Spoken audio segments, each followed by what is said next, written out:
अस्सलाम वालेकुम students, teacher Wasim is here. आज का हमारा जो लेसन है वो है एक्सरसाइज 3.2 क्वेश्चन नंबर 5। आज के लेसन में हम लोग क्वेश्चन नंबर 5 के सारे पार्ट्स करेंगे। तो चलिए अब क्वेश्चन नंबर 5 स्टार्ट करते हैं। ये बिल्कुल क्वेश्चन नंबर 4 से रिलेट करता है और वैसे ही हम लोग स्टेप्स करेंगे, बस वैल्यूज़ चेंज है। सो मैं आपको बताती हूँ, जब मैं क्वेश्चन करूँगी तो आपको खुद पता चल जाएगा कि ये क्वेश्चन नंबर 4 से रिलेट करता है। log 2, सबसे पहले हमने इसे इस फॉर्म में लिख लिया है, log 2 1 डिवाइडेड बाई 28। अब इसको एवलेट करना है। अब इज इक्वल्स टू एक्स आगे डाल देंगे और नीचे जो मैंने कल आप लोगों को बताया था formula log A Y is equals to X, मतलब ये एक लॉ है जो कि मैंने आपको कल भी बताया था, आज भी मैं बता देती हूँ आप लोगों को। ये वाला a x is equals to y exponential form है और log A Y is equals to x हमने इसके बाद इसको log A Y is equal to x बना दिया है। ठीक है, अब इसी फॉर्मूले की मदद से हम लोग सवाल सॉल्व कर रहे हैं। log A Y is equal to X, ये बिल्कुल क्वेश्चन 4 जैसे है। अब हम लोग ने क्या करना है, कंपेयर करना है इक्वेशन 1 को 2 के साथ। अब इक्वेशन 1 आप इसको दे दें नाम और इक्वेशन 2 आप इस इक्वेशन को नाम दे दें। ठीक है, अब आप इसमें इन दोनों को कंपेयर करें। ए की आगे कौन आ रहा है, 2 आ रहा है, तो मतलब ए की वैल्यू के आगे 2।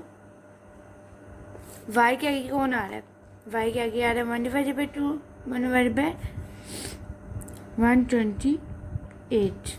और एक्स के आगे कौन सी वैल्यू आ रही है, एक्स ही आ रही है। अब राइट इन एक्सपोनेंशियल फॉर्म, अब हमने इसी को एक्सपोनेंशियल फॉर्म में लिखना है। log A Y is equal to x को, और उसकी एक्सपोनेंशियल फॉर्म क्या थी, a x is equal to y. ये बिल्कुल क्वेश्चन नंबर 1 जैसे है, बस वैल्यूज चेंज है। अब यहाँ a x is equal to Y, अब जो हमने वैल्यूज़ कंपेयर की थी, ए की जगह वो वैल्यू लिख लें, एक्स की जगह वो और वाई की जगह वो वाली वैल्यू लिख लें। ए की हमने 2 कंपेयर की थी, एक्स की एक्स से ही कंपेयर था, और वाई 1 डिवाइडेड बाई 128। ठीक है, अब नेक्स्ट स्टेप हम लोग क्या करेंगे, नेक्स्ट स्टेप हम लोग ये करेंगे कि जो 1 डिवाइडेड बाई 2 है 28 है, वो अब आपने उसका एलसीएम लेना है और देखना है कि वो 2 कितने ज़्यादा आता है। 2 7 ज़ा 128 होता है, 2 7 टाइम्स 128 है, तो यहाँ हम 128 की जगह 2 7 टाइम्स लिख लेंगे। अब नेक्स्ट स्टेप हम लोग ये करेंगे कि 2 एक्स एज इट इज लिख रहे देंगे, 2 7 यहाँ पॉजिटिव था, जब ऊपर वैल्यू मूव करके लेके जाएंगे तो हमारे पास क्या हो जाएगा, नेगेटिव हो जाएगा। 2 -7, हमने सिंपली 1 को ख़त्म कर लिया, मतलब हमने फ्रैक्शन को ख़त्म कर लिया। अब ये देखिए 2 और 2 कॉमन है, ये आप इसमें क्या हो जाएगा, कैंसिल, पीछे क्या बच जाएगा, एक्स इज इक्वल टू -7, और यही हमारे पास क्या है, आंसर है।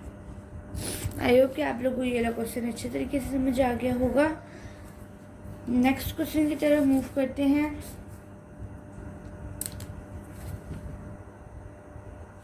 जो कि है log 5 and 2 to the base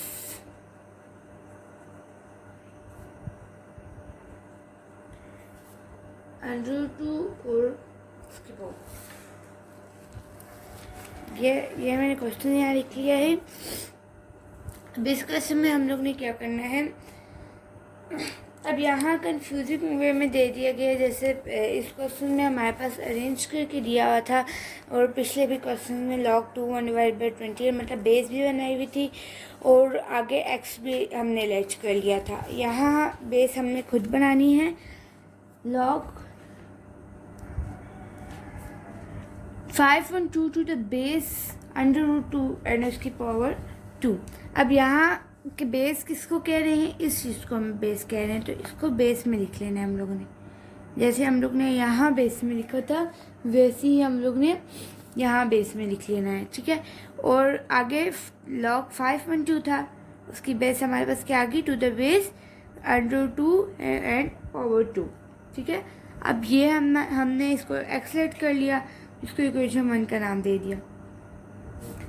इसी तरह log AY is equal to L जो हमारे पास है फॉर्मूला लॉग, वो हमने पुट कर लिया। बिल्कुल सेम वैसे ही हम लोग स्टेप्स करेंगे। ये बिल्कुल क्वेश्चन नंबर 4 की तरह है। मैं बार बार कह रही हूँ, अगर आपने क्वेश्चन 4 अच्छे से समझा हुआ है तो आप लोग को ये करने में बहुत आसानी होगी। मैं उसका लिंक डिस्क्रिप्शन में दे दूँगी, आप लोग ने अगर वो नहीं देखा तो आप लोग वहाँ से जाके देख सकते हैं। इक्वेशन 1 को इक्वेशन 2 से जब कंपेयर किए, ए के आगे कौन सी वैल्यू आई है √2/2, वाई के आगे कौन सी वैल्यू है 5/2 और एक्स के आगे कौन सी वैल्यू आई है एक्स। ठीक है, अब एक्सपोनेंशियल फॉर्म में लिखना है हमने, write in exponential form. Exponential form में अगर हम लोग लिखेंगे तो log AY is equal to X की एक्सपोनेंशियल फॉर्म क्या है, AX is equal to Y. अब ए की हमने क्या कंपेयर की थी, √2 उसकी पावर 2। अच्छी की तरह कन्फ्यूजिंग है तो आपको इसको समझना पड़ेगा। और इसके आगे यहाँ पर इसके आगे एक्स वाई हमने 5/2 कंपेयर किया था। ठीक है, अब नेक्स्ट स्टेप हम लोग क्या करेंगे, √2 और 2, उसको √2 को 2 की पावर 1/2 में ब्रेक कर देंगे। अब 2 हम लोग कॉमन मतलब ये कैसे लिखे यहाँ पे ऐसे लिखें तो दोनों सेम होते, तो हमने इस फॉर्म में लिख लिया है। ठीक है, अब नेक्स्ट स्टेप हम लोग क्या करेंगे, ये एज इट इज लिखे देंगे। अब हम लोग जब इन दोनों को आपस में प्लस करेंगे तो 1 + 1/2 एलसीएम लें इसका तो क्या आ जाएगा, 2 + 1 एलसीएम लेने आते हैं ना जब हम लोग आपस में दोनों को प्लस करते हैं, 2 1 = 2 और 2 + 1 3। अब 5/2 को अगर आप लोग उसका एलसीएम लें, 5/2 का साइड पे अगर आप लोग एलसीएम लें तो उसका आंसर आ जाएगा 2 की पावर 9। ठीक हो गया, 2 की पावर 9 आ जाएगा आंसर। नेक्स्ट स्टेप हम लोग ये करेंगे कि 2 की पावर 3/2 ये बन जाएगा, 2 + 1 3 होते हैं, 3/2 बन जाएगा। अब नेक्स्ट स्टेप हम लोग क्या करेंगे, 3/2। अब यहाँ देखिए ये 2 की पावर 9 बन गया, यहाँ 2 ब्रैकेट खोलने 3/2 x इज इक्वल टू 9, ये 2 इस 2 से कैंसिल हो गया। नेक्स्ट स्टेप हम लोग ये करेंगे कि 3/2 और x रह गया है और 9 रह गया है। अब इसी को आगे हम मज़ीद सॉल्व करेंगे, यहाँ 2 डिवाइड हो जाए, यहाँ जाके क्या हो जाएगा मल्टीप्लाई, 9 × 2 हो जाएगा और यहाँ 9 2 कितने होते हैं 18x, यहाँ 3 मल्टीप्लाई होता है, जाके 18 के साथ क्या हो जाएगा डिवाइड, 3 कितने सा 18 होता है, 3 6 × 18, यहाँ हमारे पास आंसर क्या आ जाएगा 6। एक्स की वैल्यू हमारे पास क्या आ जाएगी 6 आ जाएगी। ये हमारे पास यहाँ पार्ट नंबर 2 कंप्लीट होता है।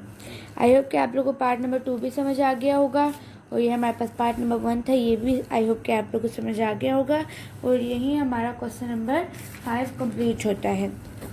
सो आज के लिए इतना ही। थैंक यू, अल्लाह हाफिज़।